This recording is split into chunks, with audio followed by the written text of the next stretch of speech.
Department of Trade and Industry Regional Office 5. Usapang Consumer at Negosyo. Abangan! Padagos niya to na namamatean ang iba-ibang kalamidad sa palibot. Natural man o kagibuhan ng tao. Padagos ang pag-init kan kinaban. Malala na sitwasyon kan polusyon sa paros. Maging sa katubigan. Basura na itinapok niya to sa kadagaan, sa ininapapaduman. Panahon na, tapuso na ang pagbabarasulan, asin pagtutururuan. Kaya ta daw hampango na nagyat na inikan kapalibutan? Kaya! Kaya ta! Kayang-kaya! Kaya! Sarong advocacy program sa DZGB na maghahatod nin impormasyon para maibalik ang kagayonan kan kapalibutan asin maprotehiran ang lugar na sa tuyang pig-eerokan. Kaya ta daw manindugan na padabaon ng kasalugan, dagat, estero, asin kadagaan. Kaya! Kayang-kaya! Protehiran ang pamilya, asin komunidad sa paaginin sabay-sabay na paglaban kontra basura. Sa mga eskwelahan, pribado asin panggobyernong opisina, iba-ibang organisasyon, barangay, munisipyo, syudad o maging sa probinsya. Marina, magsarabayan kita at amanon ang kinabanta. Kaya! Kayang-kaya! Tamang pagmanihar kan basura, punan niyato nin seryoso sa pamilya. Mag-segregate kita ning basura, asin gibuho na parte ini kan buhay ta. Kaya! Kayang-kaya! Kaya, ang programang ini, madadangog alas 2 ning hapon, kada Sabado. Hatod sa Indo, kan iba-ibang partner agencies, asin kan DZGB. Ano? Kaya ta? Kaya!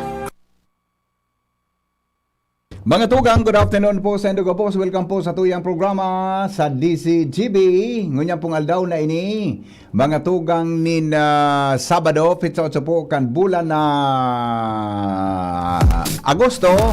Welcome po sa inyong programang Kaya sa DCGB Radio. Para po sa, ano yan, kaaraman tabi kan gabo, sinipong programang ini. Isa ro pong advokasya kan DCGB para po kung paano mapangatamanan asin maayos mga tugang ang satuya tabing kapalibutan asin kung paano kita makatuwang para po sa karahayan kan satuya tabi na kapalibutan. Ay sandali lang ha. So may mga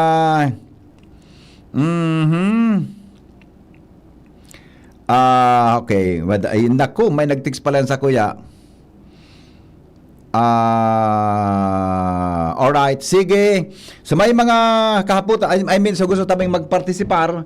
Ngunya na aldaw, mga tugang, kay puhan tabi lang na dangog na lang, takan sarong aldaw, kas puhan tabi kan Agosto 5, 6 hanggang 7, igwatabi mga tugang ki ginibo na Just Transition Conference, Just Transition Conference, mga tugang dili po sa siyudad ni Legazpi.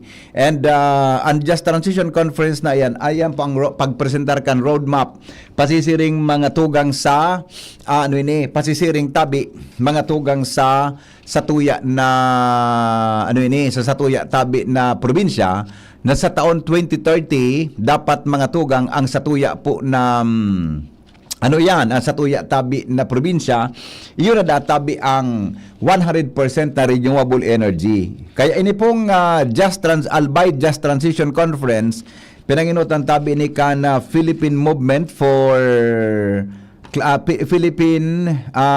Movement for Climate Justice, and then iba patabing mga partners and stakeholders tigdi po mga tugang sa probinsya kan Albay. Kaya mga tugang, gusto ko tabi sendong ipadangog ang naging parte kan sinabi ng pagtripon dahil sa kakapusan taki oras ngunyan pong panahon na ini madalangog ngunan nindo mga tugang tabian ang satuya tabi na mensahe mga tugang kan satuyang gobernador parte kan sinabi ng programa, In masusunod madanagog man dyan ang mensahe ni Madam Rosemary Quintoray, may kinaraman po sa milestone as in highlights po kan Albay Summit Opportunities and Challenges.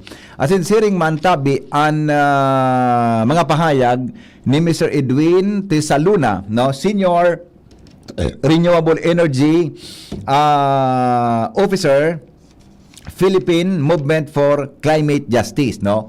Yan po ang naging flow kan programa kan uminaging daw. Kaya yan po ipapadagog misendo tanganing masabutan ta mga tugang kung ano po yan na mga bagay-bagay na dapat na maintindihan nindo bilang mga advocates, mga tugang kan sa tuya tabing pagpapakarhay kan sa tuya na kapalibutan. Alright? O di sige, mga tugang danguguntaan na mensahe ni Governor Rosal, may kinaraman po sa Almay Justice Transition Conference. Ulitong ko lang, ano bito kaiyan na ini po mga tugang maipresentar ang roadmap na sa 2030 ang Albay is 100% renewable energy. Dagugan tapon sa iyang mensahe. Me to greet first from the embassy, from the British Embassy in the Philippines, we have no less the Economic and Climate Counselor, His Excellency Michael Waters. We have also representative from the Embassy of the Republic of China. We have here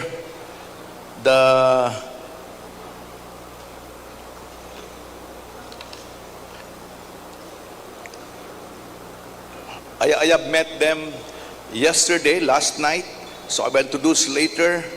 We have, of course, the co-convenor, all the Albay Alliance.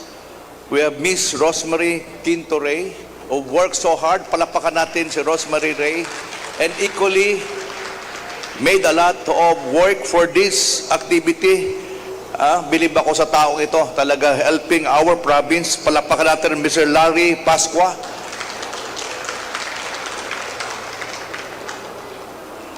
Of course, we have in our session speakers. We have from the Asia People's Movement on Debt and Development, Mr. Paulo Pagaduan. We have also from the Albay Electric Cooperative, Aleco, the Chief Corporate Planning Officer, Engineer Marivic Ranara. We have also from the Executive Director of Mayon Integrated Development Alternatives and Services Incorporated, Ms. Cristita Triunfante. Of course, we have Mr. Ian Rivera. Joining us also later, we have the ICLEI Local Government for Sustainability Southeast Asia Secretariat, Engineer Isabelo Rabuya. Also in our session 3, the Manager for Research and Policy, Institute for Climate and Sustainable Cities, Ms. Angelica Marie David. President of Alternergy, Engineer Jerry Magbanwa. Sir.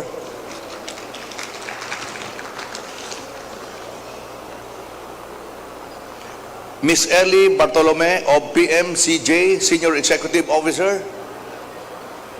Cheng Wu from the Global Energy Monitor. Nguyem Le Van Pyong of the Urban Movement Innovation.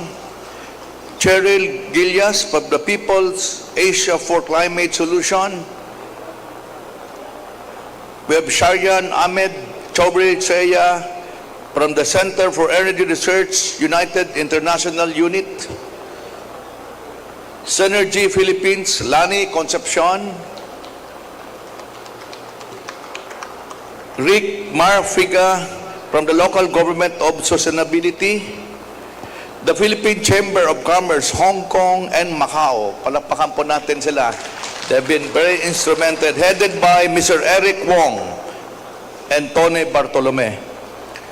All LGU present, and I saw now representing the Sanggunian Palaluwigan of Albay, Board Member Carol Siga. So, all LGU present here, partners of renewable energy, my fellow workers in the government, sa inyo pong lahat, good morning. So what a day for all of us. In 2024 September, we introduced the province of Albay, especially to our investors, the investment opportunities in our province. We introduced to them our moving force to be included in the renewable energy movement.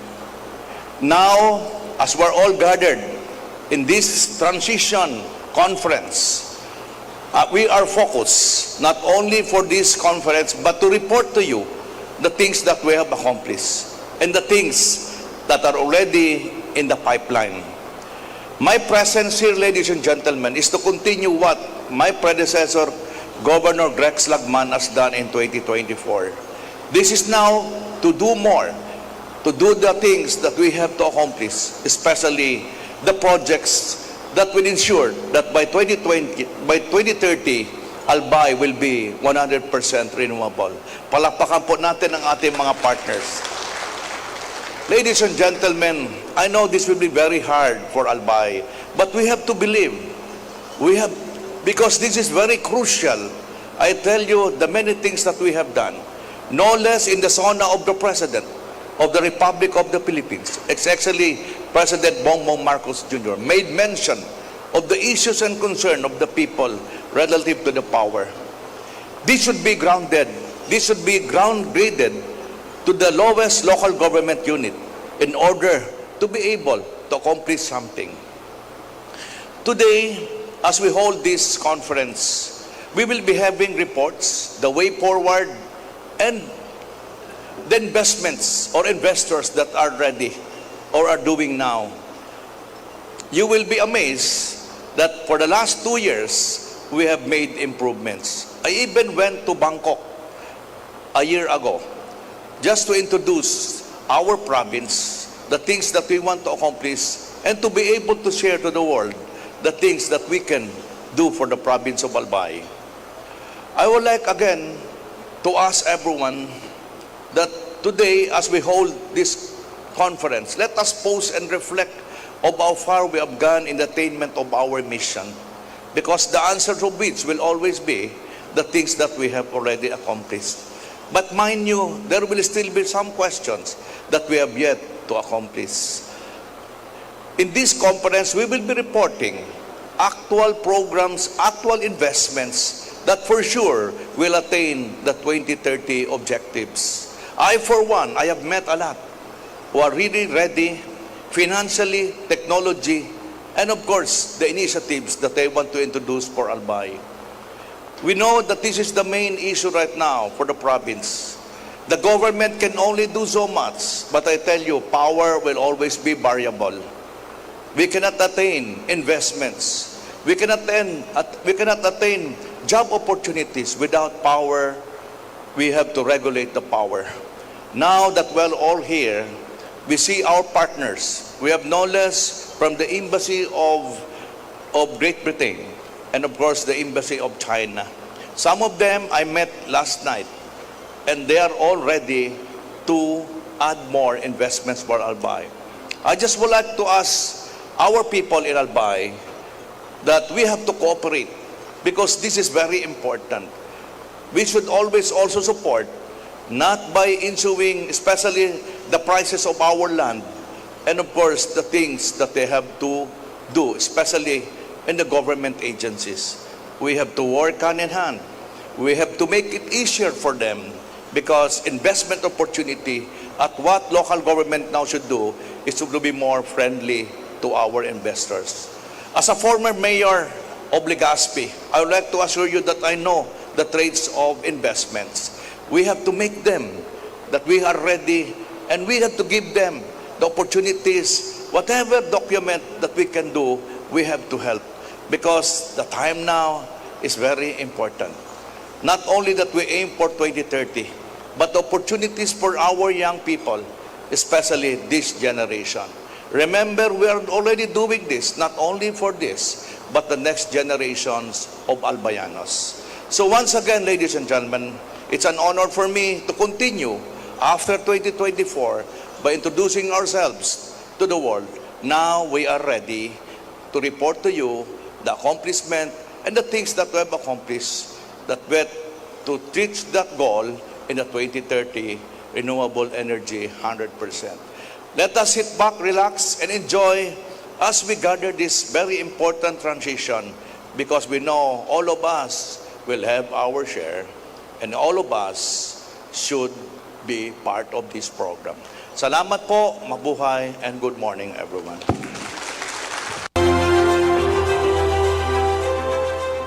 Magandang umaga po sa ating lahat. Governor Noel E. Rosal, distinguished guests, dignitaries, investors, partners from government, the private sector, civil society organization, development partners, ladies and gentlemen, good morning again. And a special acknowledgement to Sangguniang Panlalawigan Board Member, Ms. Yena de la Cruz Onrubia, and of course the former chairman of the Energy Committee of Albay, Vic Siga. It is an honor to welcome you to the Albay Renewable Energy Just Transition Conference as we reflect on the progress we have made since the Albay Renewable Energy Summit, and more importantly, on where we are headed as we pursue a just and sustainable energy future for our province. As we all know that energy has become one of the biggest challenges of our time. Electricity costs continue to rise. Our dependence on imported fuel remains high, and the effects of climate change are becoming more evident every year. These realities remind us that renewable energy is no longer simply an environmental concern. It is an economic and social priority. That is why in September 2024, we gathered for the first Albay Renewable Energy and Investment Summit under the theme, Igniting Innovation, Fueling Investment, Albay 100% Renewable Energy Now. It was more than just a conference. It was a commitment to harness Albay renewable energy resources to create opportunities for our people and secure a better future for the province. Looking back after 2 years, I am happy to say that we have made meaningful progress. One of our biggest achievements has been the partnership we have built. The provincial government, Department of Energy, the PMCG, and other civil societies, and many development partners have come together with one common goal. That collaboration has become the foundation of our renewable energy journey. We have also seen growing investors' confidence. Around 84 billion worth of proposed renewable energy investment have been announced for Albay, covering solar, wind, geothermal, and other clean energy projects. While many of those are still under development, they clearly show that investors recognize Albay's enormous potentials. Another important milestone is the development of the Albay Renewable Energy Roadmap. This roadmap will guide us in strengthening policies, attracting investments, developing our workforce, and ensuring that the benefits of renewable energy reach every community in the province. More importantly, renewable energy is already making a difference in people's lives.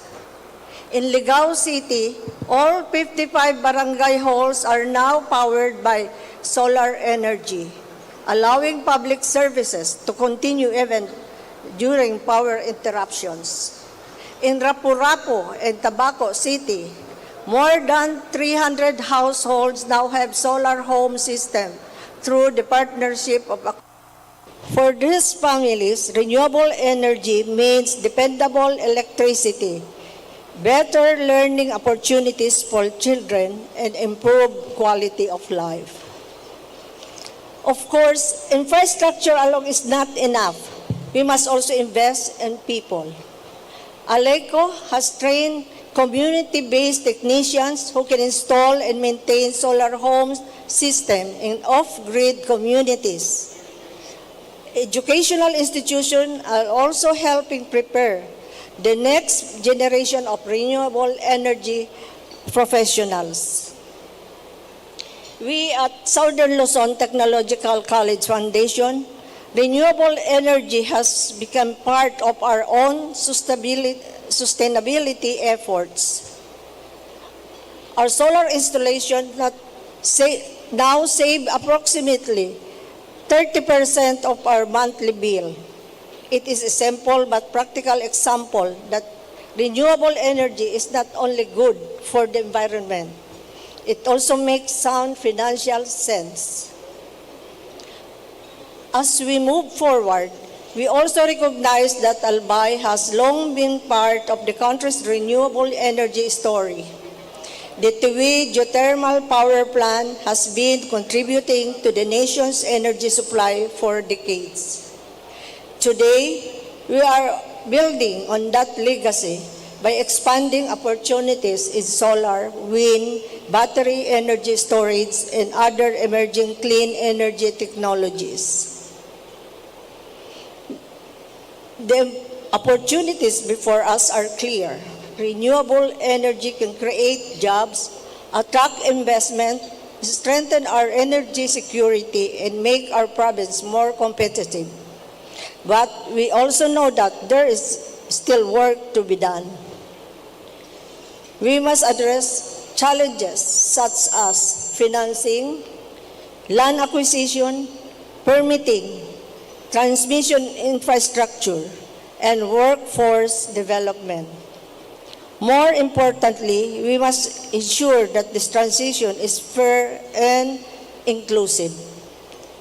A just transition means that workers, farmers, fisherfolks, indigenous people, local businesses, and every community should benefit from the opportunities that renewable energy creates. As I close, I believe our greatest achievement is not measured only by the project we have started or the investment we have attracted. It is measured by the partnership we have built and by our shared commitment to create a better future for every Albayanos. The journey is far from over, but we have taken important steps in the right direction. Let us continue working together so that Albay becomes a model of a just energy transition, powered by clean energy, strengthened by collaboration, and committed to sustainable development for generations to come. Maraming salamat po, mabuhay ang Albay, at mabuhay tayong lahat. Good morning, everyone.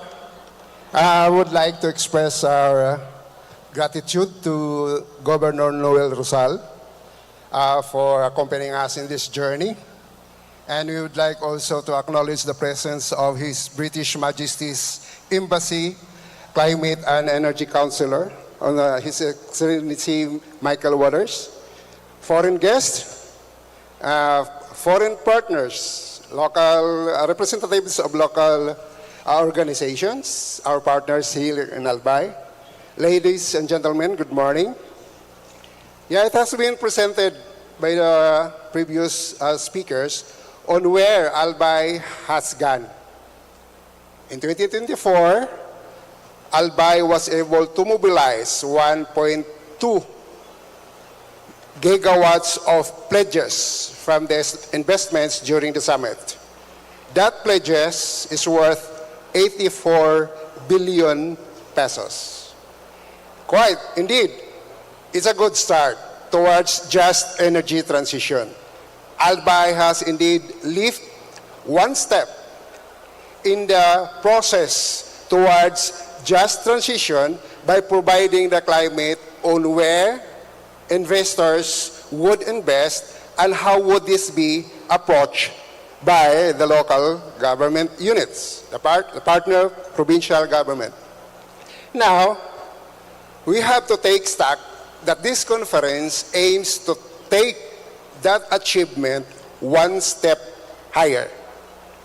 It's not just the provision or ensuring that we have provided the environment, the atmosphere for investors to come to Albay.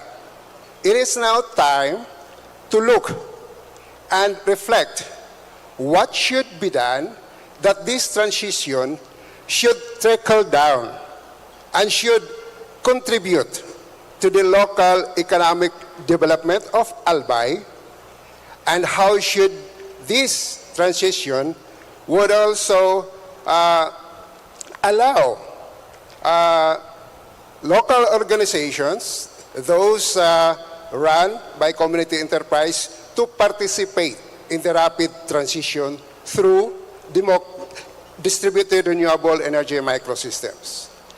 But we have also to look at what is the obstacles ahead, what we have to face in ensuring that this just energy transition and the leap towards just transition would not only cater to the interest or the objectives of the investors, but also would provide the necessary policy mechanisms that would protect the community from the influx of renewable energy systems here in Albay. So we will take stock on what is happening in the country and what has been met, what has been experienced by renewable energy investors as they ventured into the Philippines, because it has been recognized globally that the Philippines is also very aggressive in the transition towards renewable energy. So these challenges, this has been raised, this has been discussed in various gatherings, investment gatherings, and this has been presented by studies, financial institutions, academic institutions, some legal entities that are all interested in how should, on what was the bottlenecks and the problems in the implementation of renewable energy projects, specifically during the project's development phase in land acquisition, regulation, financing, and power purchase contract. I think my friend Sir Jerry here is very well versed about these issues and challenges. No? First, as I've said, these were brought up, raised by various studies. The International Monetary Fund, local academic institutions, and others. And this has been presented. No? So, the first issue that we have to look at is land acquisition. And it has been, the comment is that land acquisition is slow, complex, and contentious. So the studies have found out that this is because of the fragmented and multiple systems of granting legislative authority, meaning there is various layers of granting authority to project investors. No? Then there is also the problem of mechanisms for land use. While the national government identifies specific land use for programs that would align with the current administration on their priorities, the local government units has also their own local programs. So this is one of the disconnect.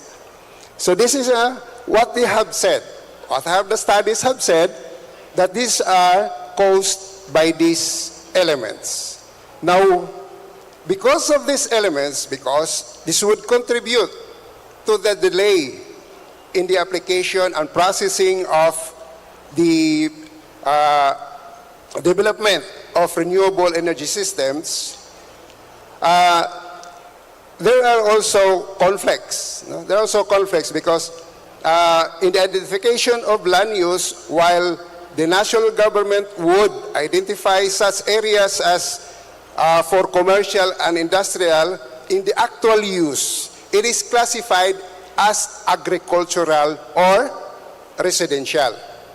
And when we talk about agricultural lots, the national agency that is responsible for that is the Department of Agrarian Reform and the Department of Agriculture.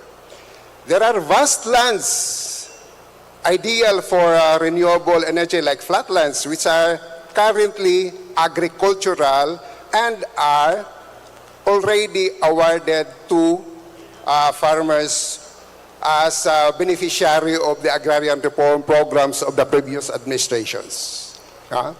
So that's one. Then here comes the push towards renewable.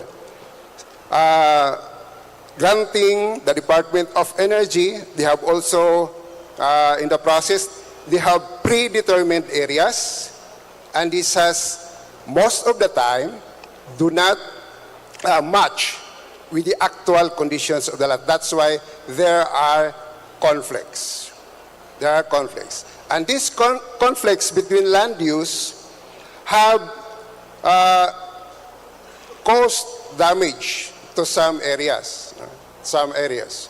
There are vast lands all over the country that has been identified for renewable energy projects that has been arbitrarily converted from agricultural to industrial commercial to fit the direction of the Department of Energy and other agencies.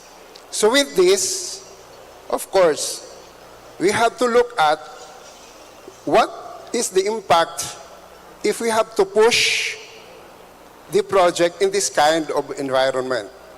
There is, I think, uncertainty because there will be a struggle on the position of the land.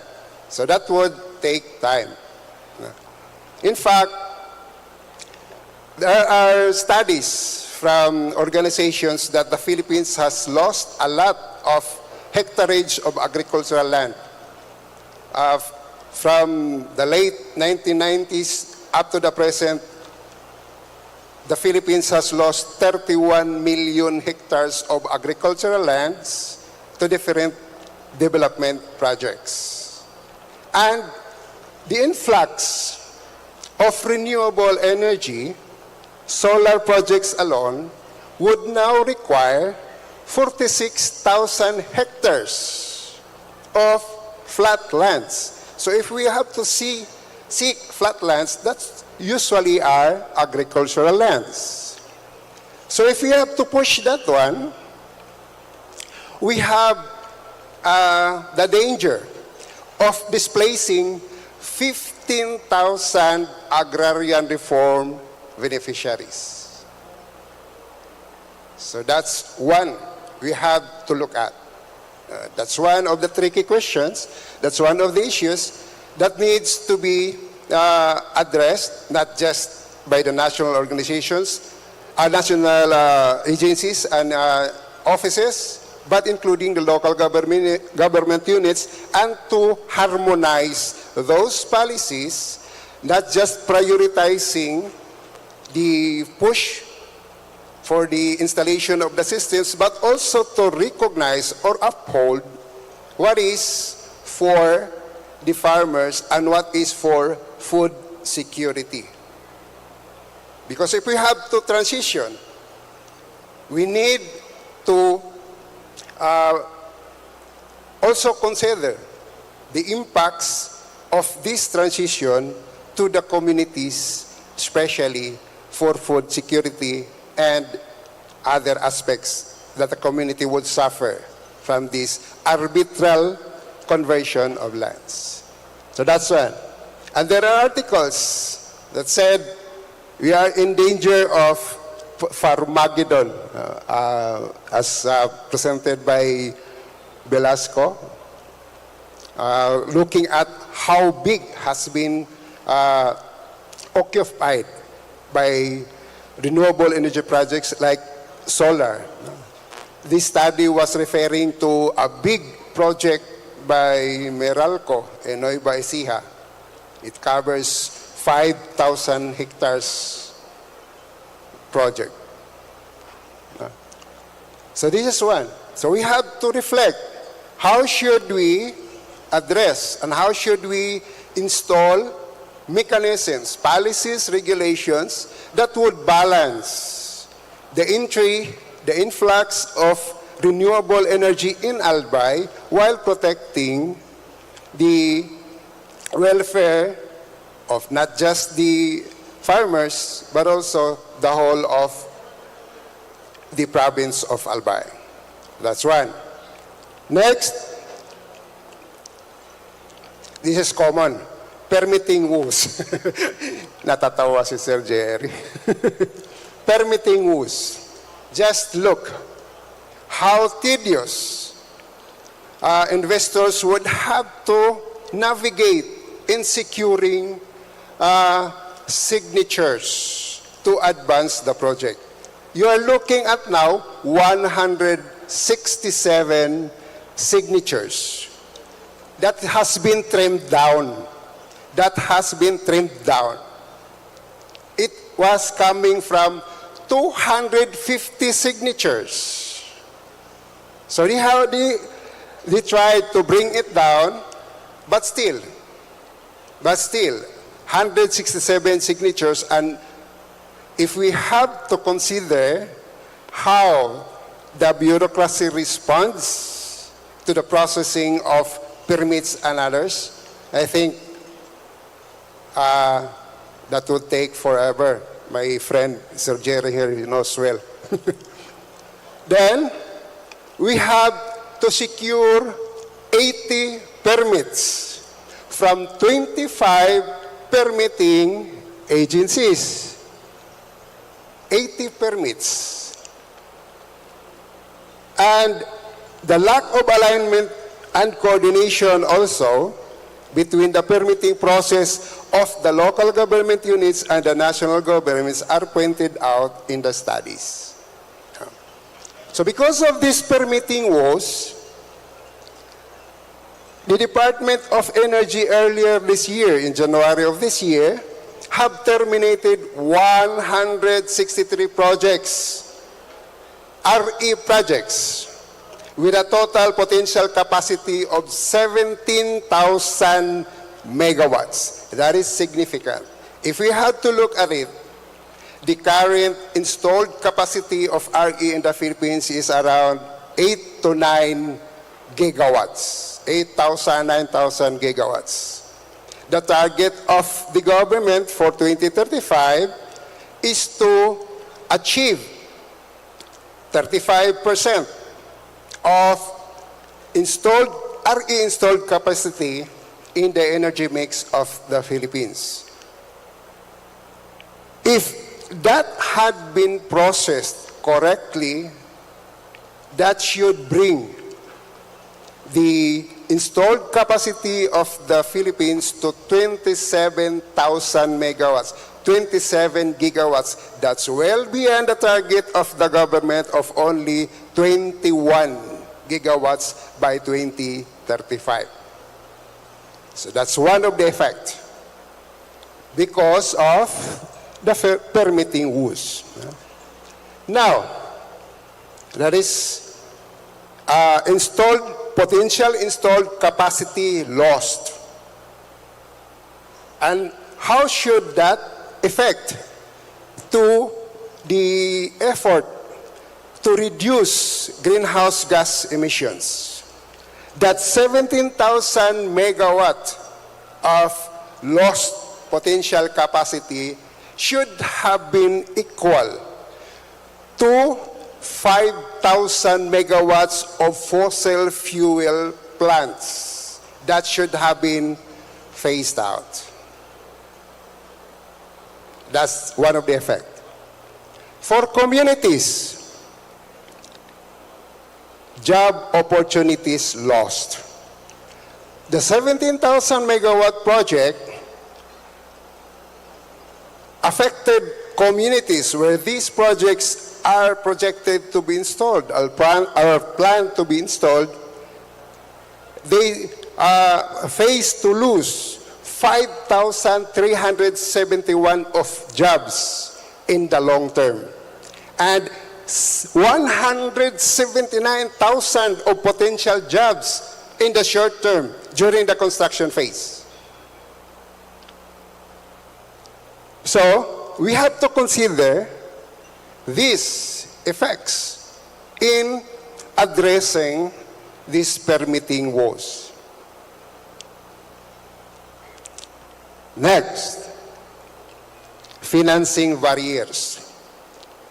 This is also one of the very tedious process that small investors have to deal with. So, the studies pointed out that for smaller RE investors, it is difficult to access project finance. It is because the current atmosphere of the local financing institutions are more leaning towards fossil fuel projects, despite the potential of bigger problems because of the global conditions now. So in 2021 to 2023, local banks financed 1.2 billion of projects for gas, and up from 296 million in 2020. So that's the trend. And then, there's also the absence of renewable sector-specific targets and mandatory funding obligations for local banks to finance renewable energy projects. So there is no policy yet, national policy, on the financing side, mandating local banks to finance renewable energy projects. So, local banks would tend to finance bigger projects to ensure a return of the financing that they have released. Now, most of the time, and all of the time I think, these problems for smaller investors are investors who are already frustrated on gaining financial assistance and to move forward to the next development phase. Some of the local smaller investors would tend to engage in merger with big investors, or at the worst, sell the projects to the bigger investors. So buy out, as what happened in a project in Quezon, which was assumed buyout by 𝐊𝐚. So that's one. We have to look at it on the national context, and then we have also to look at it how the province of Albay could help, could provide local financing to small RE investors to prevent that these projects will be absorbed by bigger investors. The last, market challenges.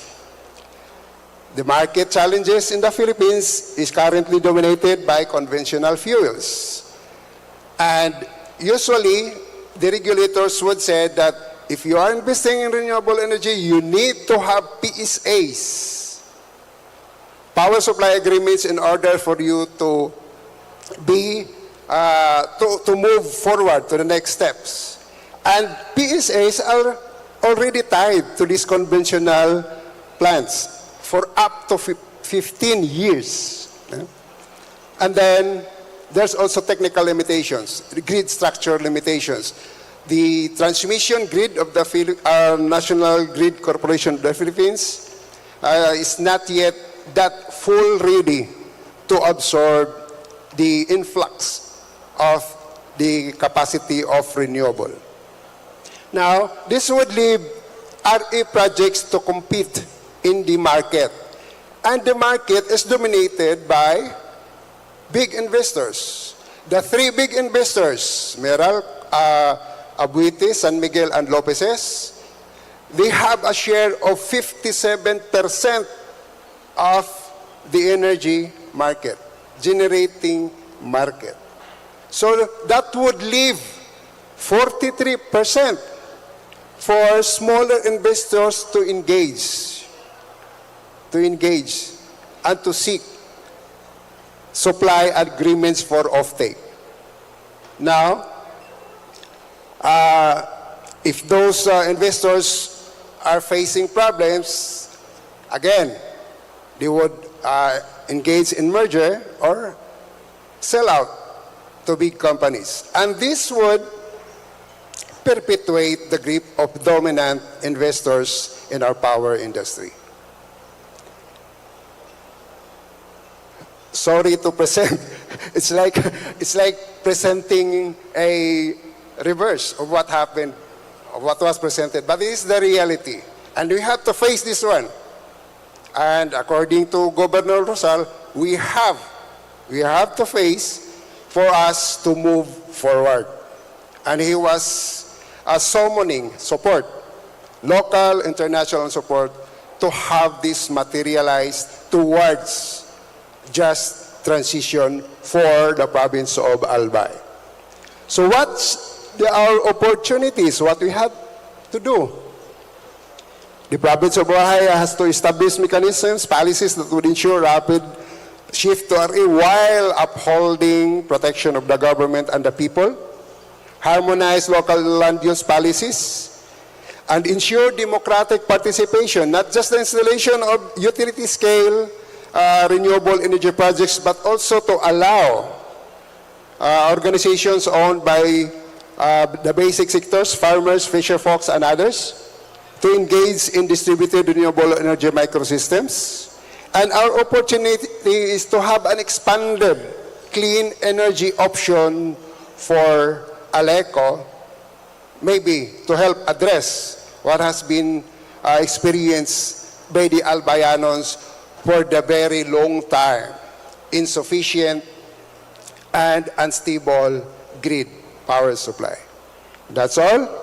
Good morning, and thank you.